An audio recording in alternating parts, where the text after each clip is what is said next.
Well, did you know there are good bugs and bad bugs for your garden? Let's check in with Savannah Hale to master our garden. Well, happy Thursday, everybody. I am here in the Idea Garden. Of course, it's our favorite segment of the day. I'm here with Terry. Now, Terry, you are going to be talking about insects today, right? Yes, yeah, one of my favorite subjects. One of my kind of least favorite. I'm not a big insect person, but tell us why it's important to be talking about insects. Well, I think a lot of people feel the same way that you do. They either don't like them or they're afraid of them. They definitely don't want them in their home, and they definitely don't want them eating up all their plants. So I became kind of fascinated with the fact that maybe we can somehow manage this.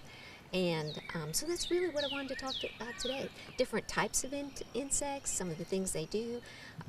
And believe it or not, most of them are actually considered beneficial.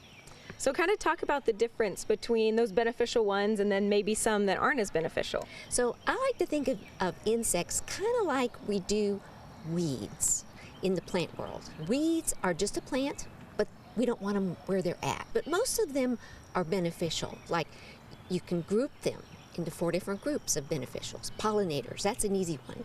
Butterflies, moths, bees. Then you've got your predators. Predators are interesting because they actually consume other insects. That's their food source. And then you have just your decomposers. Those are the ones that are consuming plant life and turning it back into carbon and nitrogen. So there are a lot of benefits to insects. So what are different ways that you can keep the bad pests away and ways that you can manage them?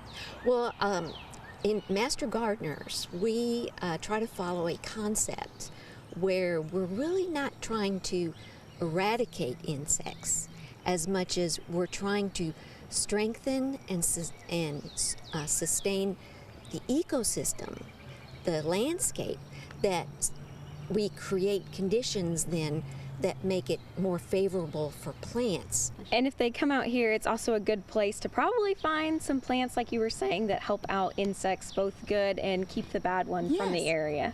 Exactly, yeah. Well, and there are some plants that actually deter insects, like anything in the chrysanthemum family. Basil even can deter insects. So that's another aspect of managing your pests. Not only encouraging them, but deterring them. Perfect. Well, Terry, you talked about so much good stuff today. Thank you so much. We're glad to have you. And guys, you can always tune back in every Thursday right here, and we will talk about more Mastering Your Garden things next week. So we'll see you then.